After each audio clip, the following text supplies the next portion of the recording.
Okay, she started first time on the starter. Aren't you a good girl, Annie? Little bit of choke, although I don't think why you need a bit of choke, but things are worn there, it is very old. Now take a look at this gauge. Got this working a bit better. So yesterday, revving up, we were getting about 6.45, say 6.5 amp. Now have a look at this.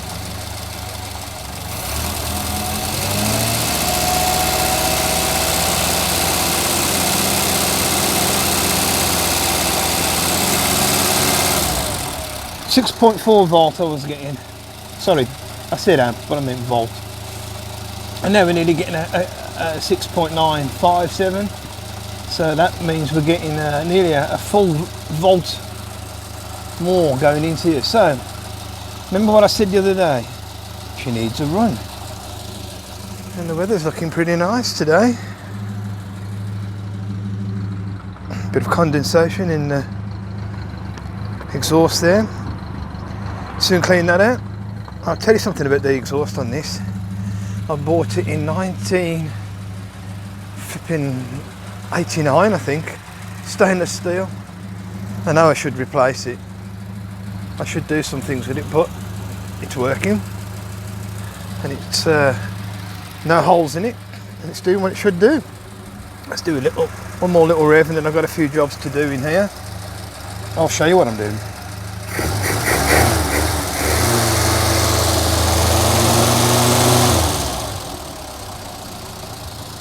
Nice.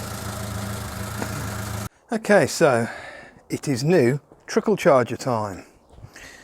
Now this one, I've been told, you can't trust any of them by the way, can detect the size, the voltage of the battery and the temperature. It can repair the battery by pulsing, whatever that is, and it should know that that's a 6 volt. So how high does this take a 6 volt battery? I'm happy with a couple of volts above. So that should go until it says full. I can't see that at the moment. It doesn't say full at the moment. So I'll risk it to 8 volt. That's why it's outside here. I'll risk it to 8 volt. See if it goes up to chart. That should stop flashing and say full. But it's not getting warm. I can't touch it. It's nice and cool. So yeah, remember that. 7.69. If anybody's wondering how we keep it stable, there you go. A panhard rod bought from the Ford side valve owners club spares department, and has served me well for about 3 or 4 years now.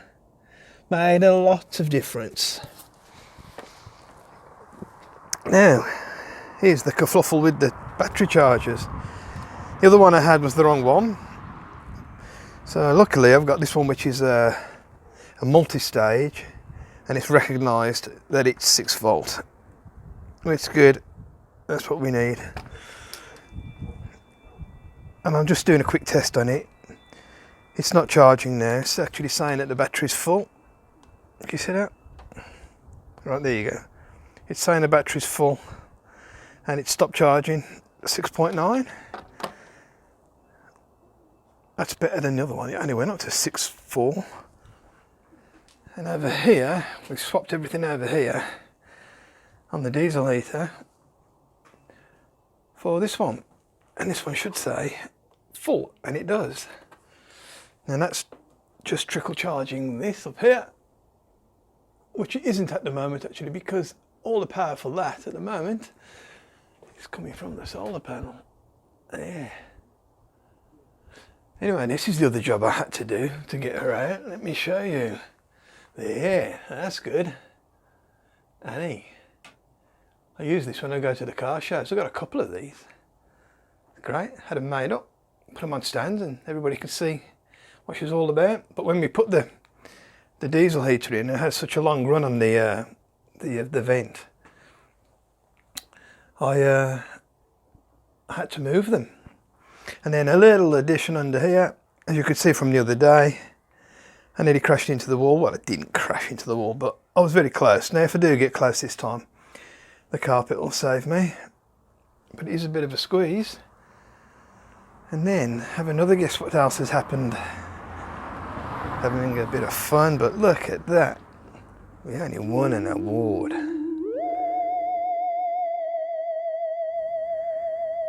Just when I wasn't looking as well. Also, the Monte Carlo rally was a big one for us in 1964. Birmingham, because that's where we're from. This is where she's from as well, because of the OV, Birmingham, 1951. And yeah, now you know. I'm doing this testing my mic as well.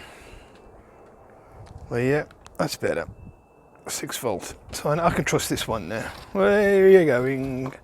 I'll be putting her away soon. And I'm going to rob that extension lead for the other car. Everything else is looking good, and I've tied it up in here. Oh look, there's that award we won for long distance. Very good. Should we see how she starts?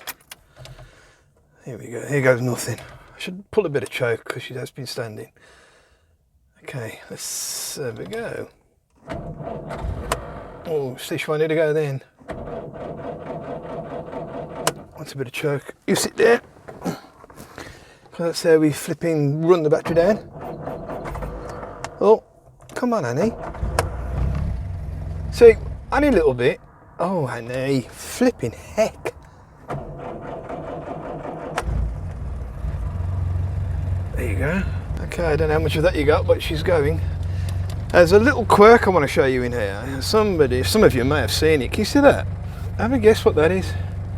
I should do a competition actually.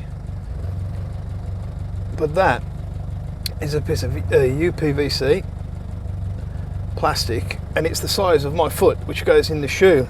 And I'll tell you why. This is my invention actually, so I'm going to paint this.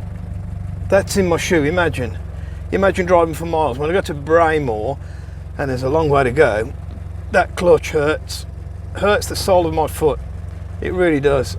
Now you put this in your shoe first, not a problem. And I leave it there, and I just use it when I'm going on long journeys. Right then, you've seen her working now, and you've found out my little secret. So let's put her away. Yeah, perfect. Okay, here's the other end of the scale.